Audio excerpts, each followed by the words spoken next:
5, 4, 3, 2, 1. Hey, good morning. It's Monday morning, the 10th of February. Woo! Morning hair. Yeah, Super Bowl. Don't watch it. I don't know if you did. What did you think? Read some stuff this morning about the halftime show. Kind of no one could hear it. And some thought the message was good and others thought the message was bad and whatever else. But just it's interesting, I guess. I've not been a fan of it for quite a long time. Sometimes it's fun to get together with people and things, but it's just I don't know. For me, it's I just feel like I have better things to do. But anyway, that's just me. So when people had approached me about actually I just got an email on Friday again that asking. I mean, I guess there's nothing I really can't say about it. I'm not going to say what the name of it is because I was asked not to divulge what that was. But I'm asked fairly often to get involved with other podcasts and even host podcasts and different things. I was just asked to do that again on Friday, and I'm very humbled by that. I really appreciate that. But that's not my thing, and I'm building Shiny brand right now and a lot of infrastructure around it. I have a really fun hobby, Maddie's Movie Mix. I have a lot of fun doing that. So it would just interfere with too many things that I believe are my mission and things along those lines. But so I asked a lot of you individually, very specifically, because you had messaged me about it over the last couple of years, because I had been pretty quiet, really didn't really do too much for public podcasts or different things. I was some guests on a couple of different little things, but at any rate, I think one of the things that it seems to be a theme is that I can be swayed into a different position on things, not easily at all, but definitely I will investigate, I'll analyze, I'll look at those numbers, look at what some of the try to look at things from both sides of the so-called aisle or whatever else, and then make a decision based off of that. And I think that's what's probably one of the things that people have been somewhat attracted to with myself. I do have a very strong opinion on things, but that opinion is formed based off of just a lot of different information, and at least in general.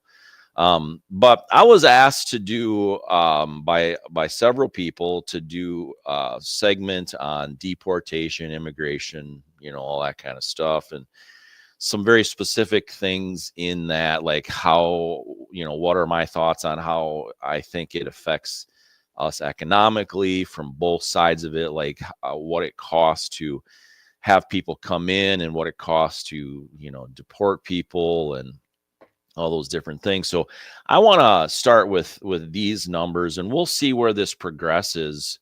But, is this are these good nicknames for Trump? And deporter in chief or returner in chief? Maybe those are good nicknames for Trump. However, those nicknames are already taken. Deporter in chief, the nickname was given to Barack Obama during his administration, and returner in chief was none other than Joe Biden. And we'll get into a little bit of the numbers on those specifically, but I think it's really important to understand that numbers are numbers, and you can have compassion for the people behind the numbers or whatever else. But one thing that you can't change is what the numbers are. If we take 105 years that the United States deported about 2.1 million people, and that was actually, it's a very easy number just based off of the way some of the different numbers work in the system, and that is between 1892 and 1997 was 2.1 million people. So then if we look at deportations specifically for President Bush, 2001, we'll just get right into the 21st century. 2001 to 2008, and we'll go by president here, George Bush was at about 2 million people deported. If we look at Barack Obama, 2009 to 2016, about 3.2 million people were deported under his administration, therefore giving him the nickname deporter in chief, because he was by far, in the 8 years that he was president, he by far had completely like outdone all the deportation numbers ever seen in history of the United States of America. So therefore he got that nickname. Now, if we go to Trump, it's so they've sort of broken this down a little bit differently, and there's a few different numbers depending upon who you look for the Trump administration, but one of the things that seems to be pretty consistent is about 1.5 million people. Trump had about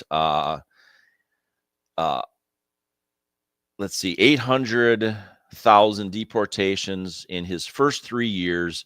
And then they have numbers between 100 and like 85,000 deportations, up to, another just under another million. So the numbers aren't really solid yet for the Trump administration, and also for Biden's administration. But if you look at a lot of the numbers in the Biden administration for deportations, they actually figure that those numbers will end up shaking out to be even more than Barack Obama's deportation numbers. And now you can talk about how many people were allowed in, and that's why there's more deportations. And so, and that's a good conversation to have. But when you look at even that, if you say, okay, well, Barack Obama let more, people come into the country illegally, well, that's kind of a bad thing, isn't it? I mean, I'm all for immigration in the legal way. We have a legal process, and I'm all for it. But then it boils down to, when the pandemic and things, there was, Title 42 or something like that, it was called.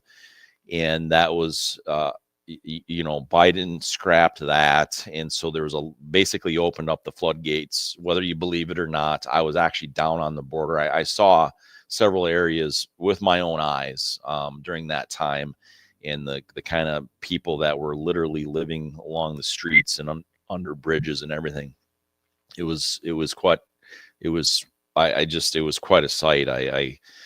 There was, the things that people said about hotels, there were no hotels. It's true. I mean, I was there, I couldn't find a hotel. I had to drive another 100 miles and different things. And so I witnessed it firsthand. I was right there. It did happen. So more people coming in means more deportations, I suppose, and stuff like that. But nonetheless, if you look at and you break things up into just specific deportations, it has earned the nickname for President Joe Biden as returner in chief, because deporter in chief was already taken by his president as he was vice president, Barack Obama. So when you look at things from different perspectives, you make a lot of people mad. And I've made a lot of people mad at looking at these specific things. I did send some information to one of the people that had asked me to do this. In fact, they really wanted me to say what they wanted to say. And I think you should just say it yourself. And it's my advice. But there's kickback. People are going to kick back at you, and that's fine. I'm here. Give me the kickback. But these are just raw data numbers, and different things along those lines. They can't be manipulated. It's just the way it is. Numbers are numbers.